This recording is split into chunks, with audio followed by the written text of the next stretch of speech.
সম্মানিত উপস্থিতি, বাংলাদেশে আমাদের একটি পরিচয়।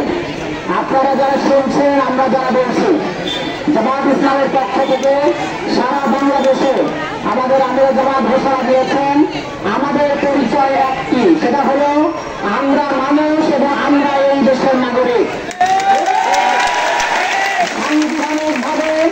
সাংবিধানিকভাবে একজন মুসলমান যেইভাবে তার রাইটস পালন করে, যেইভাবে তার অধিকার সংরক্ষণ করে, যেইভাবে অধিকার পায়, আপনি একজন নাগরিক হিসাবে, এই দেশের একজন মানুষ হিসাবে আমার মতো একই অধিকার আদায় করবেন।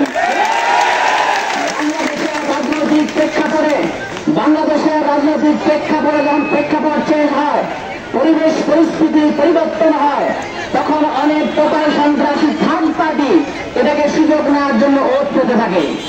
আমাদের ভিতরে, আপনাদের ভিতরে যে সম্প্রীতির ভালোবাসার যে সম্পর্ক রয়েছে, এই সম্পর্কটাকে নষ্ট করার জন্য একদল ওত পেতে সবসময় থাকে।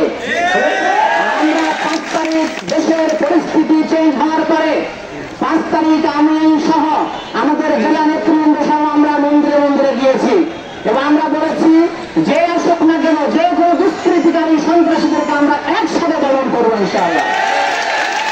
আমরা খুবই খুশি, আমরা খুবই আনন্দিত যে আপনাদের কাছে আমরা যখন গেছি আপনারা খুব ভালোভাবে কর্ডিয়ালি আমাদেরকে রিসিভ করেছেন এবং আমরাও চেষ্টা করেছি। আমি নিজে থেকে আমার এলাকার ওই ধরনের সাথে কথা হচ্ছে, তরফ আমাদের সাথে ছিলেন, সবাই আমাদের সাথে ছিলেন এবং আমরা রাত 3টা-4টা পর্যন্ত একসাথে ডিউটি করেছি। এর মাধ্যমে আমরা আমাদের গণতান্ত্রিক অধিকার চর্চা করে শিখেছি।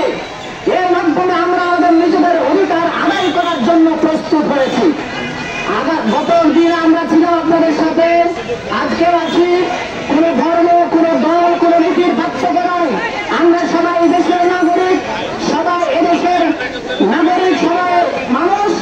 এইটাকে কেন্দ্র করে আগামী দিনে চাঁপাইনবাবগঞ্জে এ পর্যন্ত কোন সমস্যা দেখা যায় নাই, আমাদের জানা নাই, আপনারাও বলেছেন। যেভাবে আমরা এখন আছি সম্প্রীতির সাথে, আগামী দিনে চাঁপাইনবাবগঞ্জকে সন্ত্রাস মুক্ত করতে, দুষ্কৃতিকার মুক্ত করতে আমরা হিন্দু মুসলিম সবাই একসাথে কাজ করবো। আপনাদের বড় থাকলেও যে কোনো সবাই, যে কোনো আলোচনায়, যে কোনো প্রয়োজনে আমাদের যারা ফিল্ডার এখানে আছেন বক্তব্য দিবেন, যে কোনো আয়োজনের প্রয়োজনে খোলা মনে নিঃসংকোচে নির্ভয়ে আমাদেরকে যে কোনো সময় ডাকলে রাত বিরাত যে কোনো সময় আপনাদের পাশে থাকবো ইনশাআল্লাহ।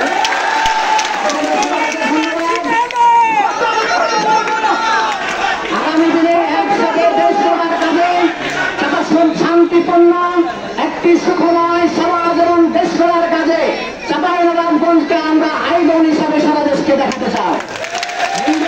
একসাথে কিভাবে একসাথে থাকা যায়, কিভাবে সম্প্রীতি রক্ষা করা যায়, কিভাবে একটি সুন্দর দেশ এবং সমাজ গঠন করা যায়, সারা দেশকে আমরা দেখাতে চাই, ঠিক কিনা? আমাদের পথ চলার সামনের দিন আরো বেশি সুন্দর হবে।